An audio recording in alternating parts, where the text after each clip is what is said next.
right? But we have to remember that ultimately it may not be our call. We've got other political parties setting themselves up. We've got other pressure groups already calling for seats. So who are we to say we won't three-corner when other people might jump in and make it a 4 or 5-corner fight? You know, and if you listen to some of the stuff that's been said out there, it's a distinct possibility. So I think what we need right now is a rallying around the idea of reform, and somebody, well not somebody, but people, civil society, I think, has to now rise to expectation and help lead that engaging with the reform agenda. I'm not saying I lead it. I'm saying all of us as civil societies have to rise up to the challenge. I'm just one of several candidates. I don't know what it is I can do, but I'm willing to try. And that brings me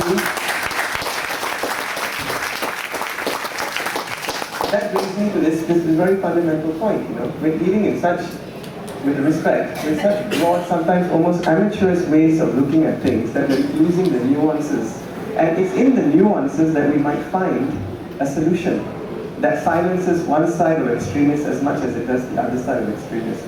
And in avoiding looking for those solutions, are we not hampering our own progress as a society? I think that's the core question for me. And I think that this initiative may allow us to start looking at that.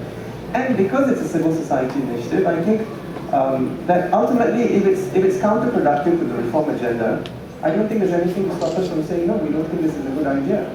But we've got to try. You see, for too long, I think we sat back and said, well, it's beyond us. What can we do? It's like that. And I think that's partly because the way in which the dynamic sets up is to an extent set already by history. You say this, I will say this. You say like that, I will react this way. You do this, I'll put you into Munir. End of discussion. Alright? But if you listen to what the BN is saying, they seem to be at least partially open to some ideas of reform as much as it's possible to their convenience. And I'll give you an example. The Judicial Appointments Commission. Right? For many years they said it's a ridiculous idea, then suddenly we have a law saying that there is one. It's a compromise law, but at least in principle there's recognition of the need for an independent mechanism to look at judicial appointments. So that's some achievement, and that was brought about by civil society. So in the same way, I think if we can actually look at this and propose constructive solutions with the kind of backgrounds and expertise each of us is supposed to be bringing into this discussion, who knows what's open to us, what avenues will open themselves. Those avenues may not be about me. Those avenues may be about the process itself. And we must remember this initiative has two stages. The first is the outreach, which we're doing right now. And this in itself is valuable. And I'll be so bold to say that even if it stopped right now, I think we've already sent a message out there that we expect better things of those who lead us in the pro-reform agenda. And that is enough. But if it moves to the next stage where we can actually pose constructive ideas out, and those ideas are then adopted by the political parties that may be too busy doing their politicking to actually look at these things, then wonderful. I'm really happy about that because civil society has no proprietary interest in the ideas it puts out there. The ideas are for all of us. And if we say we think this is a good way to look at race relations, and here's a race relations mechanism, or this is a good way to look at affirmative action, and here's an affirmative action mechanism, and if they shout at us and say that's ridiculous, well, so be it. At least we put the idea out there, and who knows, in 5 years' time, somebody may say, actually, I have a brilliant idea, and copy it. All right? I mean, at the risk of saying something controversial, I mean, look at this Cabinet Committee on Interfaith at the moment. I'm glad they've got something looking at it. But if you look at the agendas and the objectives, there's a marked similarity to the Interfaith Commission bill that we proposed in 2005, which they said would, end this country's existence. So I'm glad that that idea took fruition and it's being used constructively, because ultimately this is not about who runs the country. It's about being in a country in which all of us can feel happy and safe. So if I can lend to that, I'm happy to do it. I don't like the idea of endangering myself or whatever, and all the stuff is there, but I think we may have to force ourselves out of that cycle and start looking at things anew. I mean, the generation that's now is a very different generation from the May 1369 generation. Maybe they look at, Andy may not even remember some of the stuff that we talk about, or may not appreciate the context of what we're talking about, but that's part of the development, and I think that's what we have to look at. All right. Why me? All right. I think, well, I've been in civil society for 15 years, right? And I've been doing a range of things in civil society. I'm not going to go into that. think it's obvious. I don't see this as being an illogical step forward. It's actually part of an evolution.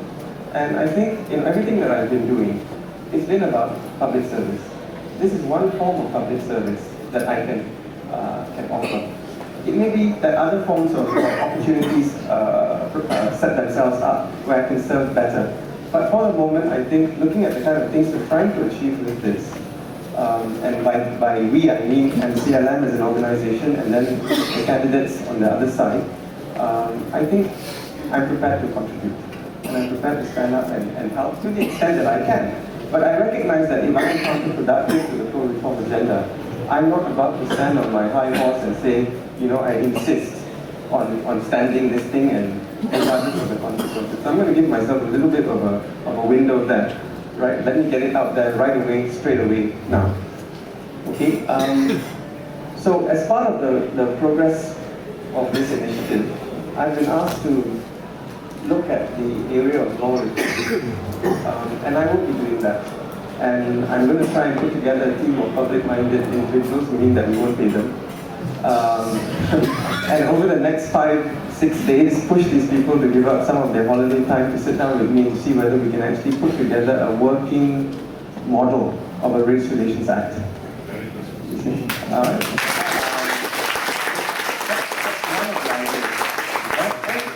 Look, when we speak about race here, it's so full of histrionics. Sometimes we lose the objectivity. I say right now, very clearly, that as far as I'm concerned, as a constitutional lawyer, the Constitution says what it says.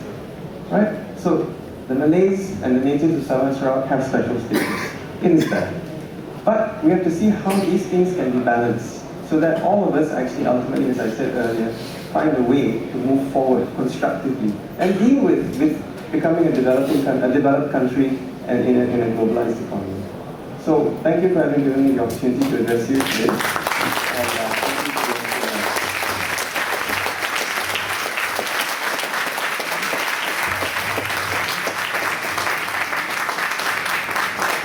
Thank you, Malik.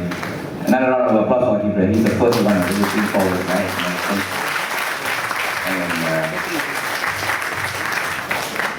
now we've come to the time some of you all have been asking, who is the second candidate? With that, I'm going to call our President Harris to do the needful.